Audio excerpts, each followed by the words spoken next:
Today, all the secrets are being unveiled. Am I permanently damaged because I prepped as a child?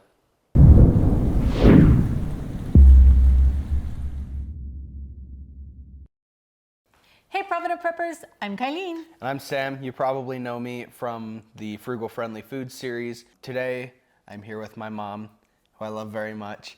But we are going to talk nothing held back about whether or not prepping ruined me as a child, and what are some of the consequences of you prepping with your children.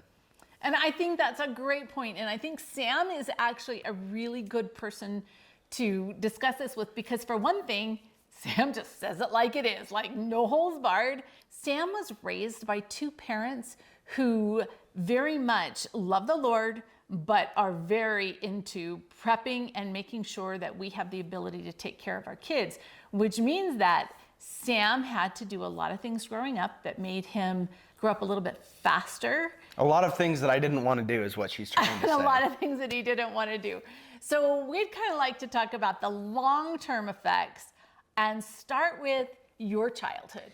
Yeah, so I think one of my earliest memories was us in the house, no electricity, in a tent, everything was dark, and we just gave ourselves the opportunity, I guess you could say, to live without electricity for a little bit. And honestly, it didn't quite hit me why that was so valuable, but I think that just in my mind, as I'm looking back, I learned that things can happen. That kind of sounds a little bit dark when I say it like that, but when you're 5 years old, everything is kind of sunshine and rainbows. But I think that just kind of instilled very early in me the fact that not everything is. I agree. We turned off the power in January just to see if we could survive. And What these the guys heck, were little, Mom? and they were cold.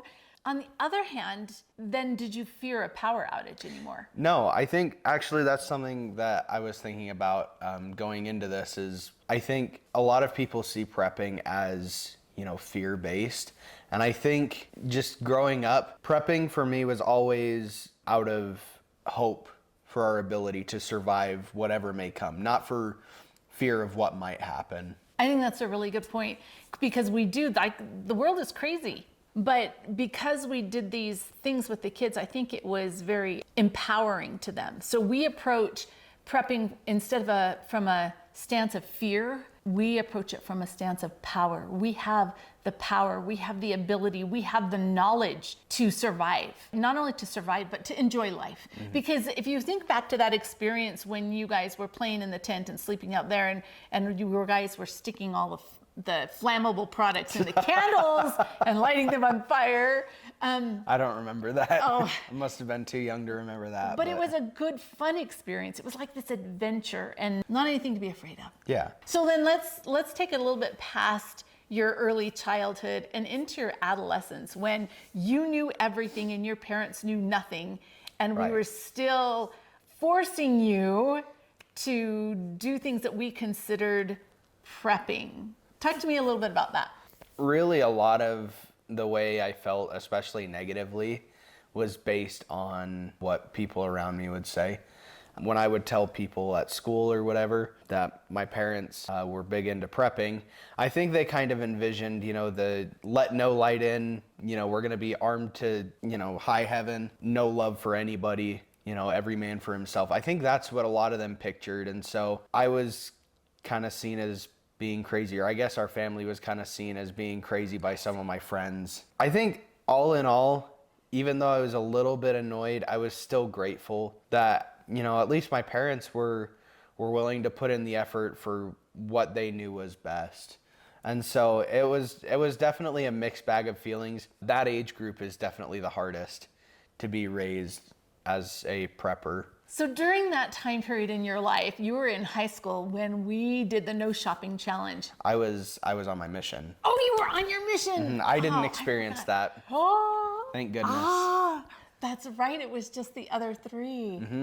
So we did this no shopping challenge where we didn't go to the store for 90 days. And that was really rough. And we had all kinds of, you probably were super glad you were Oh, gone. yeah. No, I was getting the weekly updates from them, and I was glad I missed out on that one. As a teenager or a child, were you ever afraid that you would go hungry? Never, especially with how you cook. Ah, that was so sweet. She's a great cook. In turn, he's actually a better cook than I am now. I learned from the best. Yeah, he's pretty amazing. So now as a young husband, and now you've got this weight of providing for your family on your shoulders. And while we definitely are still a family unit, and you know that if you and your beautiful Sammy ever came over here, that you would be fed and you would be cared for, right? So Yeah. you have that safety net, but you still have the responsibility now of providing for this beautiful young wife. How has that changed your perspective?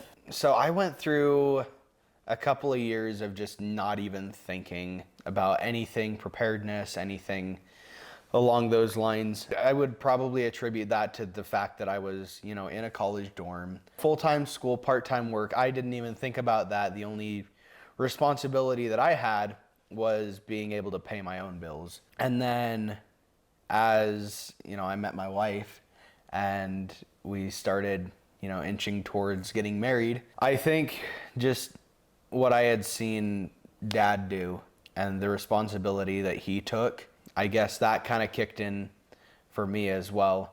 And, everything that we've talked about with, sometimes it was a little bit rough growing up in that environment. I got annoyed with the way my parents talked about things. But all in all, I learned how to do the same kind of things for my family. I learned a lot of valuable skills.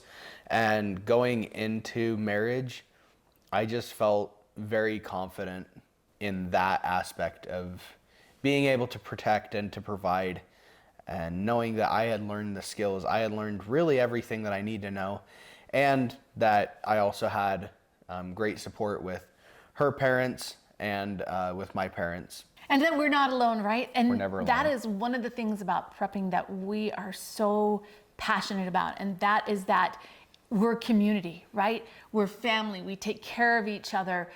We have our friends and our neighbors, and we're not alone in this. Now, there are a couple of points that I would like to make throughout this. Sometimes when we talk about prepping, we don't really know what prepping is. But for Sam, having parents that prep meant that every year we had a huge garden. We had lots of fruit trees, which meant that not only did he have to mow and weed and harvest, but he was on the front lines making the pickles, bottling the peaches, and doing all of those things. And those are great skills that we pass on to that next generation. Sam went hunting with his Uncle David. That's where he got his first deer. And he learned how to hunt and how to clean that animal and how to build relationships while you're doing it. All of those skills and those things that we are learning, we don't realize how valuable they are until something comes up and we realize, hey, other people don't know this, but this is like part of my life, right? Taking care of chickens and collecting eggs and cooking a meal with just the food that we've grown on our own property.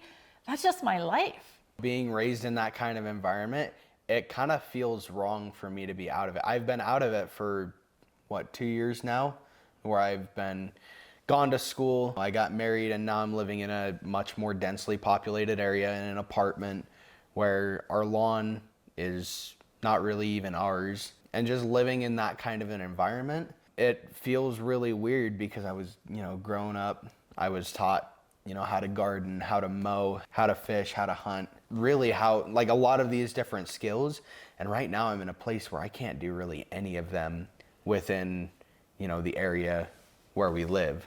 So that is something that, I guess I'll call that a negative, is that you feel very out of place when you're not in that environment anymore. Because you miss it and you yearn Because for I it. miss it. I really do. And so let's talk about that for just a second, because as parents and as grandparents, now we have a different opportunity, because the majority of my children cannot live in the country on an acre and a half.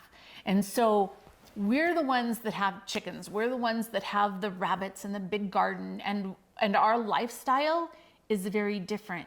But by having them come visit and having all these grandkids around, in fact, when we're done with this, some of the grandkids are coming over and they're Really? working in the garden. We have an opportunity to share this experience and help teach and pass these skills on to the next generation. And I think these skills really are very valuable. So do you have anything else, positive or negative, that you'd like to share? How damaged are you, Sam, by your mother? Oh my goodness, where do I start?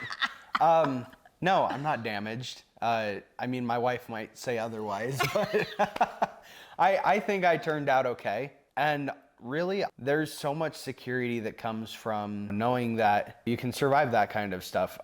Like she said, I wasn't there for the no grocery shopping challenge. But then if you think about that, you guys went 9 weeks, 90 days, 90 right? days. Is that 12 weeks? I don't know. Whatever it is. It's 3 months. I guess just knowing that they survived that, and then COVID came, 6 months later? Yeah. After that. And a lot of people weren't able to go to the grocery store, or if they were, things were flying off the shelves. Sometimes you couldn't find some of the staples that you need for your everyday life. When I think back, at least, I feel like that was very minuscule compared to how bad things could get in the future. And if we want to reference to scripture, we know that crap's going to go down. Things are going to happen that are much worse than COVID. And knowing and having that security that if we prepare and if we listen to the Lord, that we're going to be okay. There's just so much peace and comfort that comes with that. So to answer the question from before, I think prepping 100% was something that I'm very grateful to have been brought up in. But I will say that it has to be the right kind of prepping. It has to be the hope for the future, not the fear for the worst. It has to be community-oriented, family-oriented. It can't be every man for himself, because then that's what's going to lead to fear. Yes, and that's not what's going to help us successfully navigate the challenges in our future. So thank you, Sam. Now, for the question of the day, what are you doing to help your children or your grandchildren to become better preppers, to have more skills and more knowledge because you are in their lives? Comment below. And thanks for being part of the solution.